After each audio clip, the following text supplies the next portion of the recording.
मायाको चिनो कुसुम रुमाल उडायो हावाले कुरेरै बसे जिन्दगी बित्यो रुवायो मायाले। यो चाहिँ मेरो आफ्नै युट्युब एकाउन्ट स्टाइलाइट इन्टरटेनमेन्टबाट छ। यहाँले समय मिलेछ भने सब्स्क्राइब गरिदिनु होला, पक्कै पनि दिनु होला भन्ने मेरो अनुरोध पनि हो। चाहना पनि के कस्तो लाग्छ कमेन्ट गरिदिनु होला।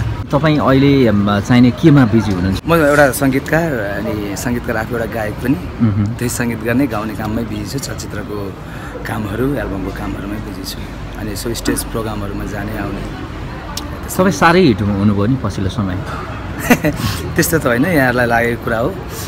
ठिकै इन्डस्ट्रीमा दुःख गरे अनुसारले यो पछिल्लो समयमा आएर जब मैले खासै म इन्डस्ट्रीमा एउटा असल गायक एउटा सफल गायक बन्छु भनेर कदम चाले हो। तर धेरै समयपछि त्यस्तै भएपछि फेरि म सङ्गीतकार बन्न पुगेँ।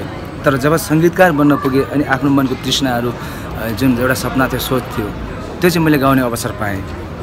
प्रड्युसरहरूले डिरेक्टरहरूले तिम्रो राम्रो छ, तिमी आफै गाऊ, यो गीत चाहिँ तिमी नै गाउने भनेपछि जब मैले गाउन थालेँ त्यसपछि मेरो कयौँ गीतहरू त उहाँले सुन्नुभएको थियो तर चिन्नुहुन्थेन। सङ्गीतकार अझ एउटा हामी एउटा चाहिँ पर्दा पछाडिको भइरहेको कारणले पनि हो जस्तो लाग्छ। जब सिङ्गर भएर म आइसकेपछि धेरैले चिन्नुभयो अनि यस्तो रहेछ उस्तो रहेछ, यो तपाईँको रहेछ, यो पनि तपाईँले गर्नु थाहा रहेछ भन्ने कुराहरूको चिन्ताको क्रममा अनि त्यसपछि चाहिँ उहाँले सम्झिनु थाल्नुभयो अनि मेरो गीतहरूलाई मन पराइदिनु भयो। त्यस कारणले पनि अहिले विभिन्न ठाउँहरूमा जाने क्रम जारी नै छ। कतिवटा देश पुगिसक्नुभयो तपाईँ अहिले पछिल्लो समय? म त्यस्तो खासै घुमेको छुइनँ तर घुम्न पछिल्लो पटक जापान त धेरै बसेर आउनुभयो। जापानमा कस्तो भयो भने तपाईँको केही भिडियोहरू चाहिँ गीतहरू चाहिँ भिडियो गर्छु भनेर लगेको थिएँ। तर त्यो त्यहाँको चिसोमा चाहिँ भिडियो गर्न सक्ने अवस्था रहेन। त्यसपछि मैले 10 दिनको टाइम लिएर गएको थिएँ। त्यहाँनिर करिब 1 महिना बस्नुभयो तपाईँ? 10 दिनको टाइम लिएर गएको थिएँ। अनि त्यसपछि चाहिँ धेरै कलाकारहरूको तपाईँको न्यु इयरको प्रोग्रामहरूमा भिजा नलागेको कुराहरू आइसकेपछि जब त्यो एउटा कार्यक्रममा दुईवटा कार्यक्रममा आयोजकहरूसँग भेटघाट भइसकेपछि उहाँले सम्पूर्ण कुरा किन एउटा आयोजकले प्रोग्राम गर्छ त्यो कलाकारले बुझ्ने कुरा पनि हुन्छ, कहिलेकाहीँ कतिपयले नबुझे जस्तो पनि लाग्छ मलाई। त्यो सम्पूर्ण म्यानेजमेन्ट गरिसकेको हुन्छ, हल बुक्सदेखि सम्पूर्ण कुराहरू गरिसकेको हुन्छ। यताबाट कलाकारहरूको भिजा नलागिसकेपछि उहाँहरूलाई त्यो चाहिँ समस्या आइसकेपछि चाहिँ अनि तपाईँ बस्दिनु पर्यो, तपाईँ आइसकेको मान्छे प्रोग्रामहरू छन् भनेपछि त्यस्तै 6-7वटा प्रोग्रामहरू गरेर आयो होला मैले। अनि त्यो 6-7वटा प्रोग्रामको कारणले चाहिँ अलिकति बस्यो। अनि 1 महिना बस्नुभयो? 1 महिना यहाँ कतिपयले तपाईँ जापानमा हराउनुभयो भन्नु थाले होइन। धेरैले साथीभाइले पनि जिस्काए मलाई। तर अब आफ्नो यो मेरो जुन एउटा बच्चादेखिको सपना एउटा चाहना यसलाई छोडेर म त्यसरी म बस्न सक्दिनँ पनि। अनि ठ्याक्कै म यहाँ आउँदाखेरि जो 30 दिन पुगेको थियो भनौँ न। 30 दिन पुगेको थियो भनेपछि ठ्याक्कै 1 महिना भन्दा हुन्छ। यो तपाईँको जस्तो सङ्गीत कर्मभित्रै पऱ्यो होला गायन पनि होइन? यो दुईवटा विधामा सँगसँगै अगाडि बढ्दै हुनुहुन्छ होइन? अप्ठ्यारो केही छैन अहिलेसम्म तपाईँलाई? होइन, यस्तो एउटा सङ्गीतकार आफैमा एउटा गायक हो होइन। अब उसको स्वर कस्तो होला, कस्तो गाउँछ भन्ने फरक कुरा हो।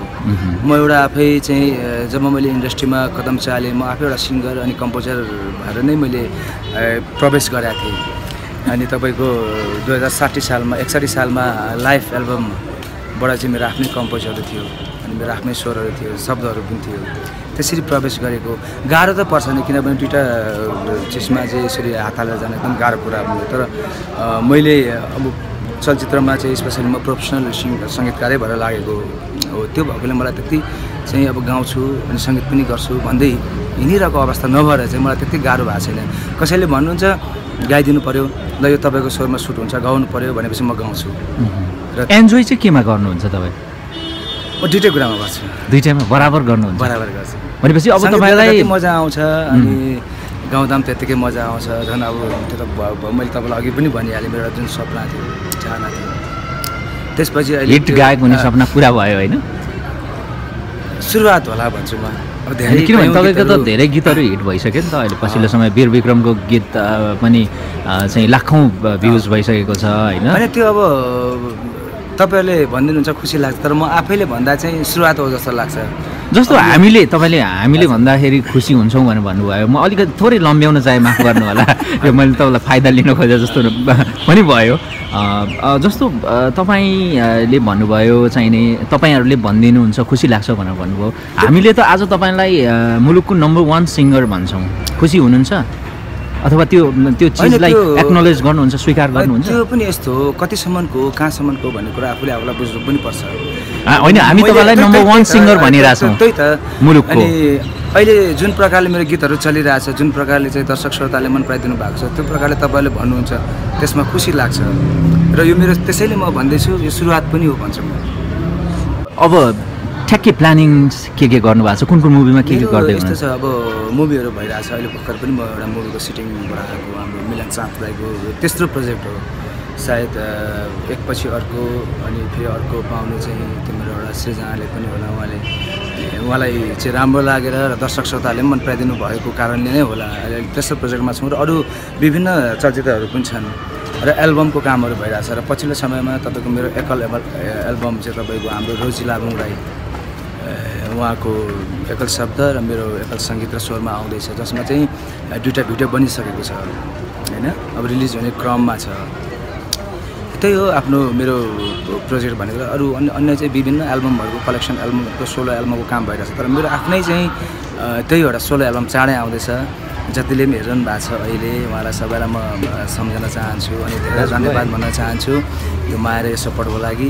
अब आउँदैछ चाँडै, यसलाई पनि हेरिदिनु होला अनि तपाईँलाई कस्तो लाग्छ, के लाग्छ, जे लाग्छ त्यही कमेन्ट गरिदिनु होला भन्न चाहन्छु। जस्तो म अब करिब अन्तिमतिर आएँ, जस्तो यहाँले हामीलाई भनिदिनु होला कि तपाईँ यो मलाई थाहा छैन सङ्गीतकारहरू पनि चुजी हुन्छन् कि हुँदैनन् त्यो कन्टेक्स्टमा भन्नाले, जस्तो फिल्मको अफर आयो र फिल्ममा केही कुरा चित्त बुझेन भने तपाईँ त्यो प्रोजेक्टलाई अस्वीकार पनि गर्नुहुन्छ?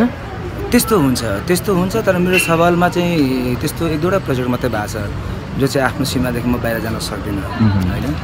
र अर्को कुरा तपाईँको एउटा विचारहरू नमिल्दाखेरि, सोचहरू नमिल्दाखेरि त्यसरी प्रोजेक्ट छोडेको कुराहरू पनि छ। भनेपछि काम गर्ने त तपाईँ आफैले हो त्यसमा होइन, जस्तो समग्र त्यसलाई त्यो मुभीलाई नै राम्रो बनाउने, सङ्गीतको हिसाबले राम्रो बनाउने काम तपाईँको हुन्छ होइन। अनि त्यो कन्टेक्स्टमा अरू विचारहरू मिलेन भने मात्रै तपाईँले अस्वीकार गर्ने हुन्छ जेनरली, अथवा त्यसको केही थिम लिमिटेसन्सको कुरा हुन्छ? त्यो तपाईँको कतिपय सङ्गीत सिर्जना पनि कति कुराहरू विचारहरू मिल्दैन, उहाँले भन्नुभएकै जस्तो गर्नुपर्ने बाध्यताहरू जस्तो धेरै केसहरू आइसकेको छ अगाडि, त्यसरी पनि गर्न सकिँदैन कतिपय कुराहरू। त्यस्तो कुराहरूले र अरू अन्य केही कुराहरूले पनि विचारहरू नमिल्दाखेरि चाहिँ केही प्रोजेक्टहरू, त्यति धेरै प्रोजेक्ट छोडेको छु त भन्दिनँ मैले। मेरो अहिलेसम्मको उसमा चाहिँ तपाईँको त्यही 4-5वटा मुभीहरू त्यसरी मैले छोड्नु परेको अवस्था पनि हो। हाम्रो दर्शकलाई एउटा गीत अहिले प्रस्तुत गरिदिन मिल्छ मैले अनुमति माग्दा? किन नमिल्नु, उहाँले गर्दै म यहाँ छु होइन। हजुर उहाँलाई मैले आफै पछिल्लो समयमा अभिनय पनि गर्नुभएको छ, मलाई थाहा छ निकै राम्रो अभिनय गर्नुहुन्छ। अभिनय पनि गरेको छु, त्यो चाहिँ मेरो एउटा जस्ट मेमोरीको लागि हो। मायाको चिनो जनक पहाडी दाईको शब्दमा उहाँको चाहिँ जीवनमा घटेको यथार्थ घटनाहरूलाई लिएर हामीले एउटा एल्बम निकालेको छौँ बियोन्ड भन्ने, जसमा चाहिँ सबै मेल सिङ्गरहरू हुनुहुन्छ, जस्तो दिपकजी हुनुहुन्छ, प्रमोद दाई हुनुहुन्छ, सौरभ दाईहरू हुनुहुन्छ, शिवजी हुनुहुन्छ। त्यसबाटै चाहिँ मैले एउटा आफैले खेलेको छु मायाको चिनो भन्ने। मायाको चिनो कुसुम रुमाल उडायो हावाले, कुरेरै बसे जिन्दगी बित्यो रुवायो मायाले। यो चाहिँ मेरो आफ्नै युट्युब एकाउन्ट स्टाइलाइट इन्टरटेनमेन्टबाट छ, यहाँले समय मिलेछ भने सब्सक्राइब गरिदिनु होला, पक्कै पनि दिनु होला भन्ने मेरो अनुरोध पनि हो, चाहना पनि। के कस्तो लाग्छ कमेन्ट गरिदिनु होला। तपाईँ एउटा सफलताको एउटा शिखरमा हुनुहुन्छ, यो शिखरमा तपाईँ रहिरहनुहोस्, हाम्रो यही कामना छ। र आम दर्शकलाई अन्तिममा के भन्नुहुन्छ यहाँले? यही हो, हाम्रो नेपाली गीत सङ्गीतलाई जसरी माया गरिदिनु भएको छ म भन्छु कि माया गर्नुपर्छ, माया गरिदिनुहोस् भन्दिनँ। तपाईँको जस्तो सृजना छ तपाईँलाई राम्रो लाग्छ भने त्यसलाई सही कमेन्ट गरिदिनुहोस् होइन। अब कतिले भनिरहेको हुन्छ, तर म चाहिँ जहिले भन्छु मेरो सृजना तपाईँलाई राम्रो लाग्छ भने राम्रै कमेन्ट गरिदिनुहोस् होइन। केही कुराहरू त्यसमा कमी कमजोर छ भने जे छ त्यही कमेन्ट गरिदिनुहोस्, ताकि तपाईँहरूको कमेन्टले, तपाईँहरूको सल्लाह सुझावले हामी यति धेरै कलाकारहरू, यति धेरै हामी चाहिँ एउटा हाम्रो नेपाली गीत सङ्गीतको लागि भनेर लागेको छौँ, ती मान्छेहरूले, ती कलाकारहरूले चाहिँ अघि बढ्ने एउटा चाहिँ त्यो चाहिँ तपाईँहरूको त्यो कमेन्टले चाहिँ एउटा चाहिँ सही बाटोमा जाने एउटा मार्गदर्शन पाओस् भन्न चाहन्छु म। Thank you so much Taraji, thank you. तपाईँ एउटा सफलताको एउटा शिखरमा हुनुहुन्छ, यो शिखरमा तपाईँ रहिरहनुहोस्, हाम्रो यही कामना छ। र आम दर्शकलाई अन्तिममा के भन्नुहुन्छ यहाँले?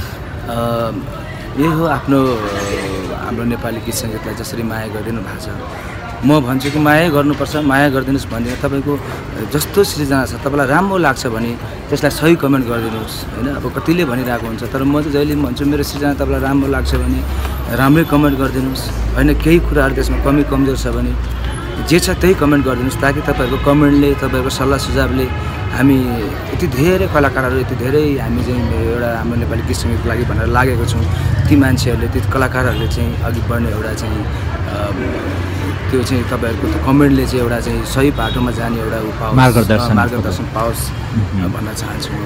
Thank you so much Taraji, thank you.